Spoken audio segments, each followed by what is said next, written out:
Shalom, shalom, meus queridos, que o Senhor abençoe a sua vida. Chegamos com mais um devocional importante e precioso. Um devocional que vai te ajudar a entender e a discernir a palavra de Deus. E o nosso tema é como Satanás rouba seus pensamentos.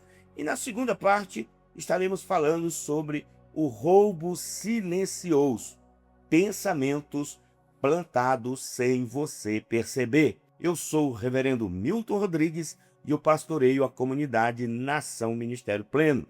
Nosso ministério fica na cidade de São Sebastião, no Distrito Federal. Somos um ministério que trabalha com a libertação em alto nível e com a ministração da palavra em profundidade, como também com a restauração das feridas emocionais. Então, queridos, o tema de hoje é o roubo silencioso, pensamentos plantados sem você perceber. Já gostaria de trazer para você um texto bíblico que está em Gênesis, capítulo 3, do versículo 1 até o versículo de número 6. O texto diz assim: a serpente era o mais astuto de todos os animais selvagens que o Senhor Deus havia criado. Certa vez, ela perguntou à mulher: Deus realmente disse que vocês não devem comer do fruto de nenhuma das árvores do jardim? Podemos comer do fruto das árvores do jardim, respondeu a mulher. É só do fruto da árvore que está no meio do jardim que não podemos comer. Deus disse: não comam e nem sequer toquem no fruto daquela árvore. Se o fizerem, morrerão. É claro que vocês não morrerão. A serpente respondeu à mulher. Deus sabe que no momento em que comerem do fruto, seus olhos se abrirão e, como Deus, conhecerão o bem e o mal. A mulher viu que a árvore era linda e que seu fruto parecia delicioso e desejou a sabedoria que ele lhe daria. Assim, tomou do fruto e o comeu. Depois deu ao marido que estava com ela, e ele também comeu. Então, queridos, o nosso tema é um tema muito importante. Como Satanás rouba seus pensamentos. E hoje nós vamos estar falando do roubo silencioso. Pensamentos plantados sem você perceber. Amados, a mente que não discernir é a mente que será dominada. Então, amados, vamos entender.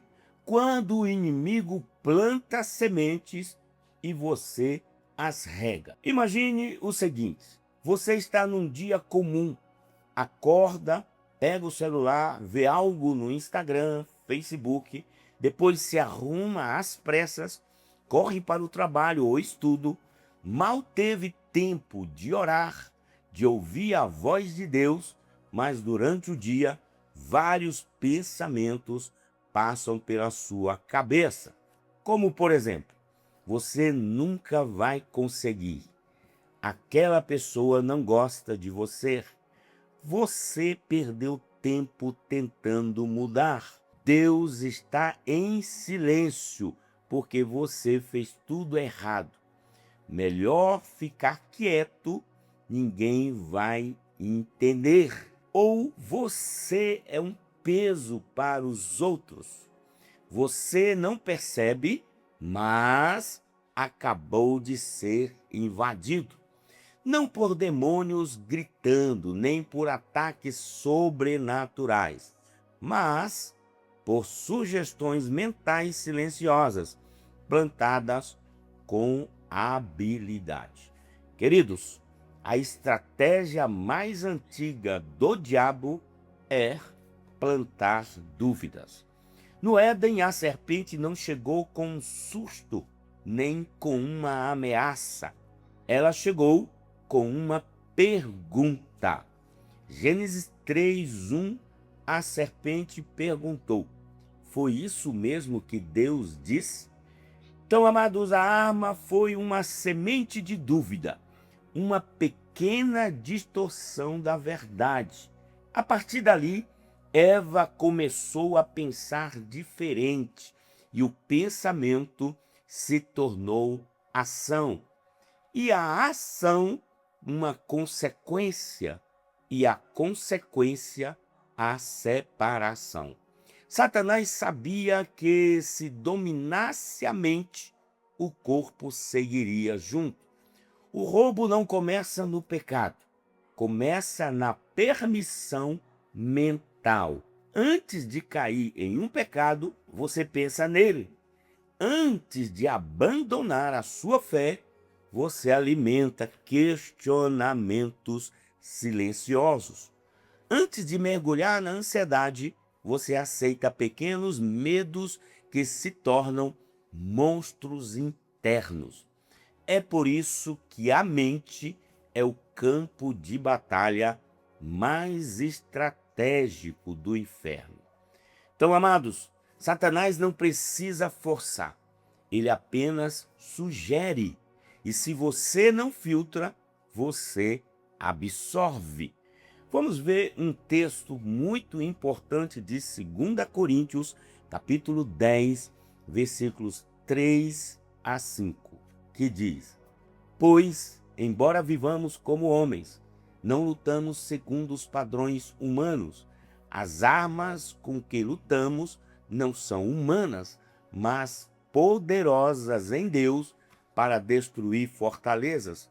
Destruímos argumentos e toda pretensão que se levanta contra o conhecimento de Deus, e levamos cativo todo pensamento à obediência de Cristo. Esse versículo deixa bem claro: pensamentos também precisam ser dominados. Se você não os levar cativos, será feito cativo por eles. Agora, queridos, quais tipos de pensamentos o inimigo planta em sua mente? Primeiro, pensamentos de dúvida espiritual. Por exemplo, será que Deus realmente me ama? E se eu não for salvo de verdade? Eu não sinto nada quando oro. Deus deve estar distante. Ou segundo, os pensamentos de autoimagem distorcida. Vamos entender? Eu sou um erro. Nunca serei como fulano. Eu sou o problema.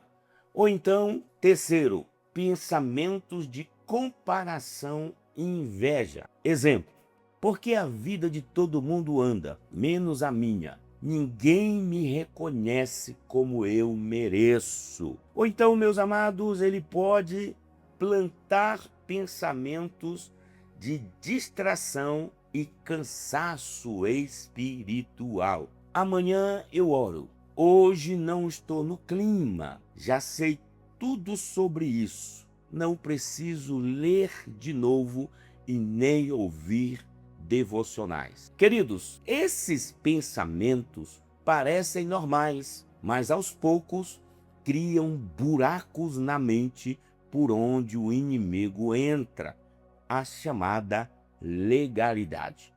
A mente é fértil para aquilo que você alimenta. Amados, tudo que você aceita mentalmente, você fortalece emocionalmente. Se você repetir um pensamento ruim, muitas vezes ele cria raízes. E o que começa como um pensamento vira uma crença. E o que vira uma crença modela suas decisões. Exemplo: se você acredita que ninguém te ama, você começa a se afastar de todos, agir com desconfiança e se fechar e se isolar. E no fim, a mentira que o inimigo plantou se torna sua realidade. Vamos a um exemplo bíblico. Pedro sendo usado sem perceber. Sim, até um discípulo de Jesus pode ser usado para transmitir pensamentos errados. Mateus capítulo 16, versículo 23, diz assim: Jesus, porém, voltou-se e disse a Pedro: para trás de mim, Satanás, tu és uma pedra de tropeço para mim, porque não pensa nas coisas de Deus, mas nas dos homens. Pedro não estava possuído, não estava rebelde, ele estava apenas pensando como homem. E quando você pensa fora da vontade de Deus, dos princípios do eterno, se torna um canal de distração, não de edificação. Então, meus queridos, como identificar se você está sob ataque mental? Vamos lá. Você repete pensamentos negativos todos os dias. Segundo, você sente mais peso espiritual do que sede de Deus. Terceiro, você tem vergonha ou medo de conversar com Deus. Quarto, você já parou de combater alguns pensamentos porque cansou. Ou quinto, você sente que não tem forças para reagir, só para sobreviver. Então, meus queridos, se essas coisas acontecem com frequência, você pode estar vivendo dentro de uma prisão mental que não percebeu que foi construída, ou seja, um cativeiro emocional. Vamos então a um exercício espiritual detectando sementes mentais do inimigo. Hoje separe 20 minutos para este exercício. Pegue papel e caneta ou use o celular e responda 4 perguntas, que são elas. Primeiro, qual o pensamento mais se repete na minha mente nos últimos dias? Segundo, esse pensamento tem base na palavra de Deus? Terceiro, o que esse pensamento está gerando em mim? Medo, insegurança ou fé? E quarto, que verdade bíblica pode substituir esse pensamento? Agora ore e declare em voz alta a verdade que você encontrou. Por exemplo, Mateus 28:20. Mesmo que eu me sinta sozinho, a palavra diz que o Senhor está comigo até o fim. Eu rejeito a mentira da solidão e declaro que sou habitado pelo Espírito Santo. Agora lembre-se de uma coisa importante.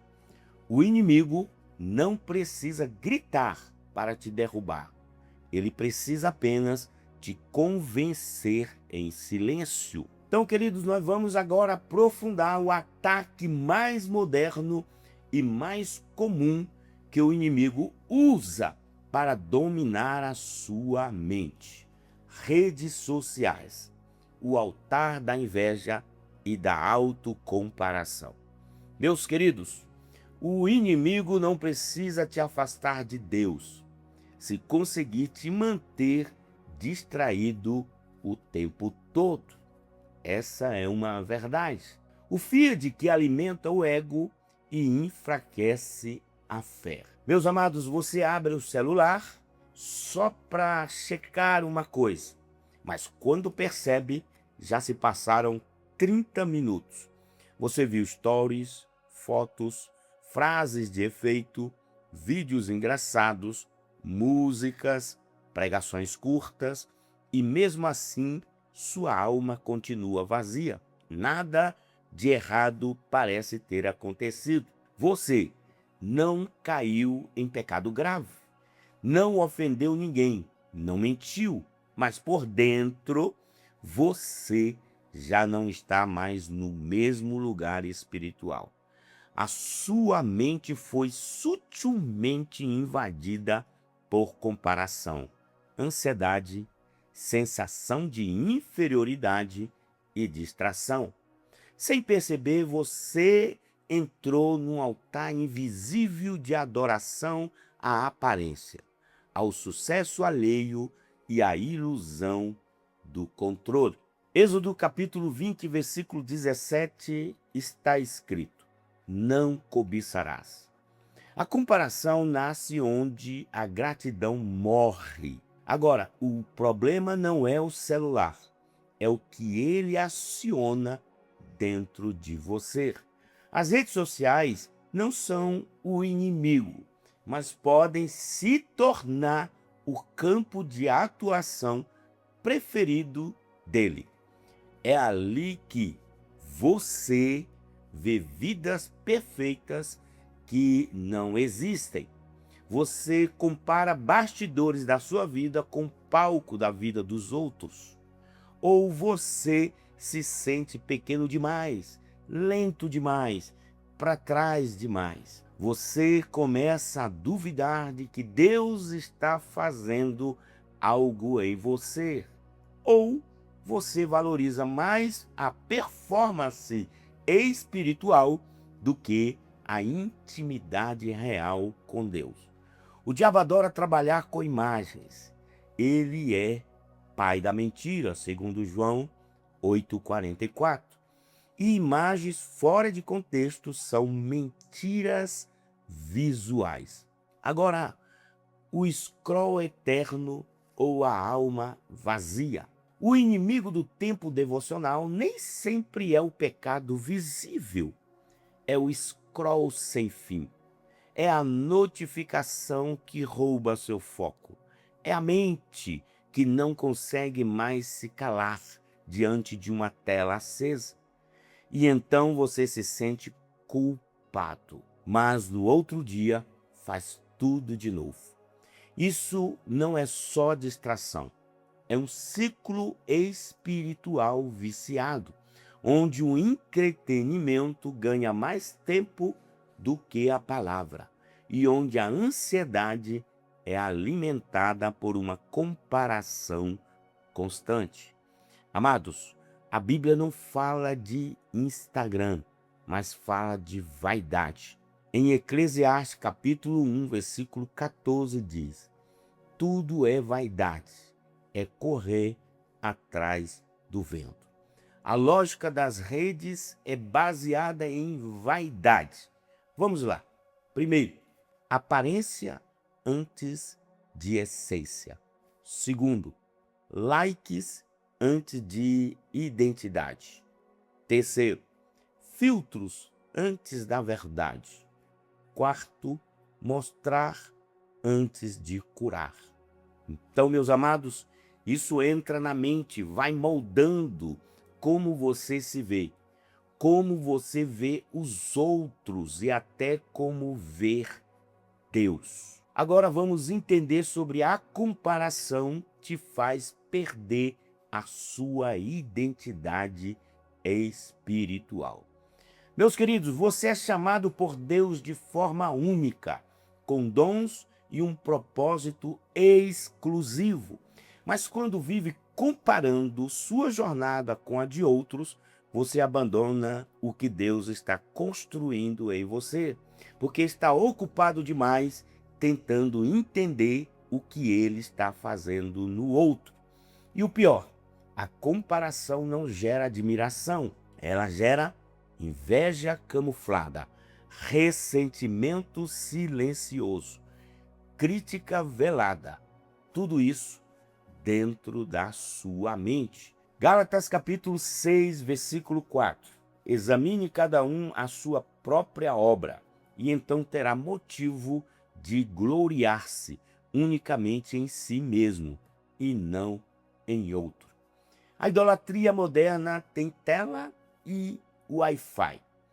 Meus amados, no Antigo Testamento, o povo fazia ídolos com madeira, ouro e pedras. Hoje, fazemos ídolos com seguidores, curtidas, status e conteúdo viral.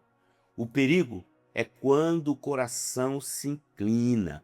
Você pode não dizer com a boca, mas se a sua mente busca mais aceitação nas redes do que a afirmação em Deus, então você já está adorando no altar errado. O silêncio de Deus é mais valioso do que 1000 notificações. Vamos entender então essa máxima. Muitos cristãos dizem: Deus não fala comigo. Mas a verdade é que Deus até tenta falar, mas a mente está cheia demais para ouvir.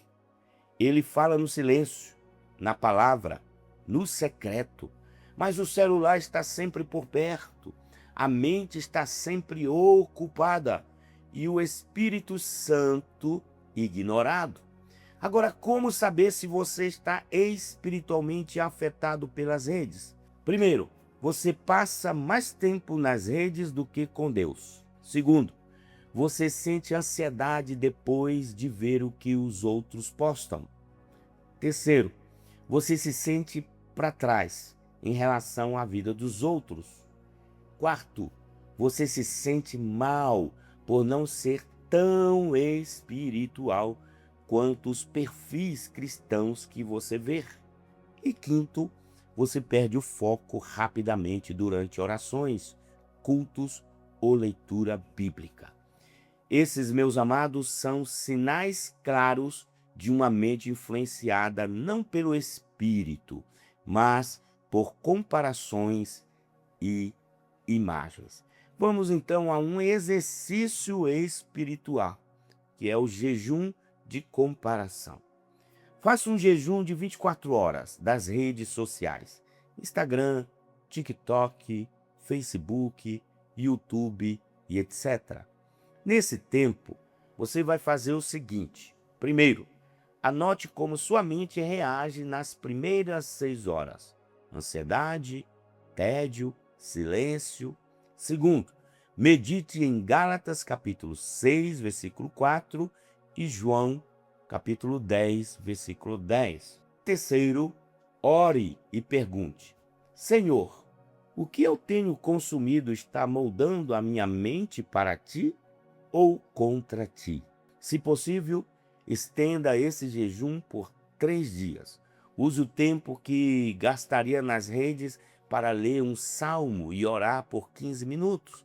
Você vai se surpreender com o que Deus pode revelar quando o ruído diminui.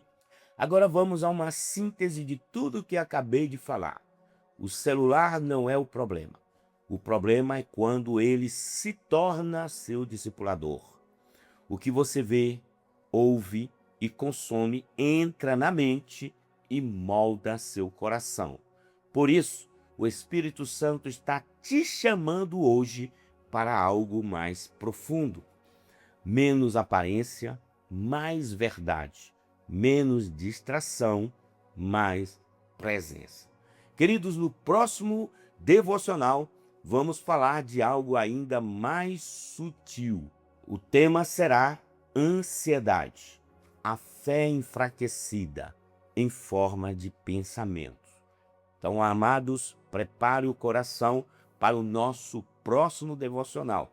A ansiedade é o medo de um futuro onde Deus não estará presente. Então, quando a mente corre mais rápido que a alma, você acorda e já está pensando em tudo o que tem que resolver. E você tenta orar, mas sua cabeça está no que pode dar errado. Então, vamos estar falando de temas importantes do nosso próximo devocional. Então, meus queridos, não esqueça, no nosso próximo encontro, no nosso próximo devocional, vamos estar falando sobre a ansiedade, a fé enfraquecida em forma de pensamento. Que você receba esse devocional com muito carinho, que você medite nessas palavras, que você faça uma autoavaliação de si mesmo e que possamos melhorar a cada dia. Que o Espírito Santo abra seu entendimento e que o Espírito Santo fale ao seu coração.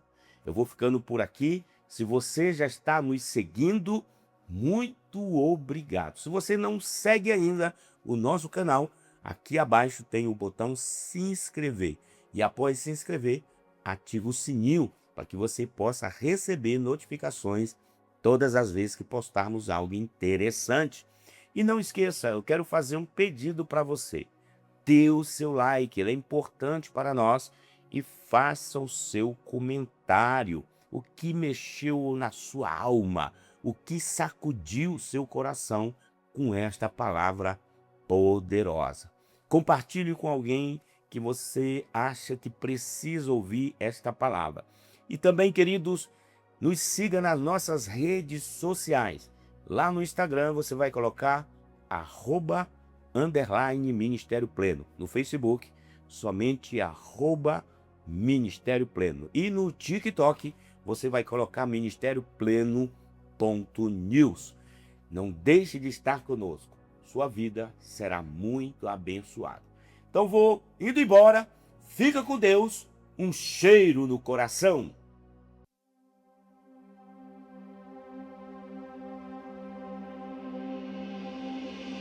Deus que é três, que é um, que é santo, Deus soberano entre os reis.